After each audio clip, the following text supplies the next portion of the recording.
coined a phrase there called the media party, which in a sense it was to describe how the media was in league with the Liberal Party, but I actually meant in a bit of a different way, that it was a party unto itself. It had sort of a party discipline. It had like a party platform. It defended itself. It was a perpetuating machine that that had campaigns. The only thing is you couldn't vote it out. That's what I meant by media party. But I think the chief thing about it was the feeling of identity. It's an in-group. If you're part of the media party, even if you're a lowly intern at the CBC, you're part of the team. And these independent journalists, this True North, this Countersignal, this Western Standard, this Rebel News, they're an outgroup.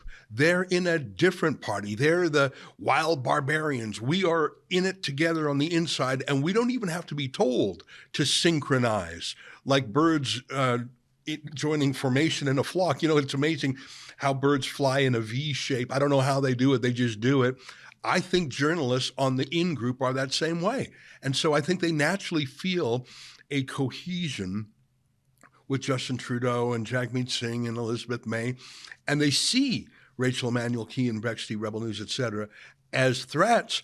And so they would never speak out in defense of your reporters or mine. Like, it's so clubby. It really reminds me of high school. I don't think in my entire life I've felt such a peer pressure-y thing other than the media party. I don't know, maybe I'm overstating that, but I really think it's a social club. It's a status thing. It's an in-group, out-group thing. It's really petty, but they're not defending our freedom of speech because they prefer to defend their club. What do you think of that? Well, I think you're right. And that's the only reason I mentioned that Rachel Emmanuel, she went to a fancy journalism school and she interned at the Globe and Mail. She worked at iPolitics before she came over to the dark side of independent media. So it's like, how quickly you can turn on your own. You're right, Ezra, it's kind of like she crossed the floor. She went from one party to the other, although I don't think we're quite the same kind of a chummy club on the independent side. But, the broader point really is that there's a bunch of cultural elites that sit in Ottawa that think they're better than everyone else in the country. They don't really care about the concerns of everyday Canadians. They're more worried about spinning on behalf of Justin Trudeau. There was an article in the CBC last week by Aaron Weary talking about how the real problem with the carbon tax was a communications issue. They just weren't explaining it right, Ezra. It has nothing to do with the huge cost of living increases, the affordability crisis, the fact that folks can't afford to fill up their gas tank. That's not the problem with the carbon tax. It's just a matter of like tweaking the language here and there. And again, really, the purpose of the legacy media is to defend the Liberal Party. They need the Liberal Party in order to survive. They need those cash bailouts. They need government funding, and they don't care about the concerns of everyday Canadians, which is why there's such a huge opportunity for us, True North, our audience, double or triple during COVID, because we wanted to tell the stories of the people who were getting fired for not getting vaccinated. We wanted to tell the stories of people who perhaps had injuries because of policies that were forced upon them by the federal government. We just wanted to tell different stories. And it seemed very clear at that point the legacy media was so disinterested in telling any stories other than the pre-approved narrative from the PMO. It was it really, the thing that had been living under the surface for probably 2 decades in Canada was just out in the open, unapologetic about it. These people do not care about Canadians. They care about pushing a message, pushing an agenda. And again, just creates a huge opportunity for us at True North, folks like you at the Rebel. And, it makes it fun too, because we really have our work cut out for us, but there's so many opportunities to tell great stories in this country. Yeah, one of the most surprising things I heard when I was watching the CBC president, Catherine Tate, answering questions in committee, I suppose I knew it, but it was just sort of shocking to hear it again, that since Catherine Tate was appointed the CEO there, their viewership has fallen in half. I mean, I knew it was dwindling. It's a little bit difficult to get precise numbers because the agencies that measure those things don't publish them regularly like they used to do. But Canada's population has never been bigger. It's over 40 million now. So there's more eyeballs than ever. People are more glued to their screens than ever, like everyone's addicted. And in that environment, to lose half your viewership, I think that's people voting with their clickers, voting with their eyes. I mean, just no one cares anymore. When I was young, it wasn't rare to have 1 million people watching CBC's The National. And even if you disagreed with it, you wanted to watch it because you wanted to know what everyone else was saying. Now that there's a lot of choice out there, people are untrapped. They're not forced to watch the government broadcaster, and very few choose to do it. You're right. And I think that's why Trudeau government is stepping in with all these different various censorship bans and banning outlets on social media and trying to ban, weaponized words that they don't like and ill-defined ideas like hate speech. It's like they're trying to get that glory days back. It's interesting because I was covering a Radio-Canada documentary that came out a couple weeks ago called Trans Express, and it was interesting. The French CBC dared to do something the CBC would never do, which is tell a countercultural story about how many of the people who are rushed into transitions as adolescents live to regret it. So they followed 4 young women who had made this decision. 3 of the 4 regretted and are now working to get their lives back.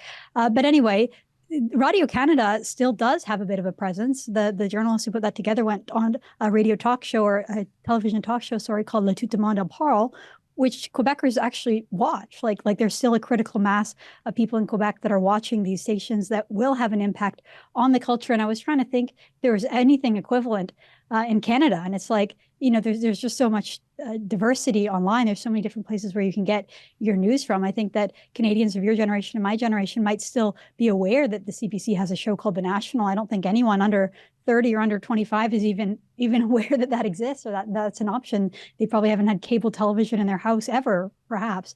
And it really, we're witnessing a changing landscape, which I think is a big reason why you have what Pierre Poilievre calls the gatekeepers, people like Justin Trudeau, people like Catherine Tate. They're trying to tighten their rein and trying to maintain control, even though the ship that they're manning is sinking around them, and there's nothing that they can do to stop these trends.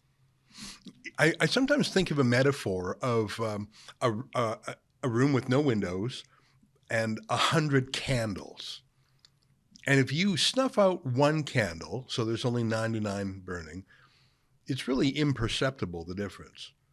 If you snuff out 50 of 100 candles, it's darker. It's still bright, but you'll notice a difference. Snuff out another 25. Now only 25 are left, and the room is significantly darker, but you can still see. You're down to 10 candles now. The room is dark. And think about it. Every candle you snuff out now makes a measurable difference. It's darker. And you're down to 2 candles left in the room. And you snuff out one of them, you've just cut out half the light that's left. And there's 1 candle left flickering in the dark room. And if you take out that candle, it's a greater change than any other change before, because you go from 1 to 0. Just 1 single candle is enough to put some light in the room.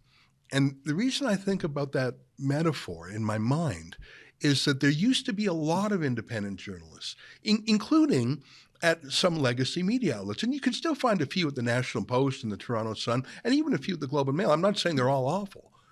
But as more and more of the media either turn out the lights themselves or are co-opted by taking government grants, the handful of candles that are flickering for freedom, and we've talked about the 4 that, Countersignal, Rebel News, True North, Western Standard.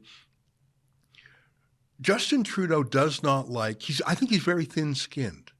I think he's very emotional when he's criticized. He hates it. He's used to people obeying him his entire life. He grew up a charmed life, a silver spoon in his mouth, famous last name, famous dad. He's handsome, so he could sweet talk his way through things. I think his entire life he's used to people doing what he says and getting away with things.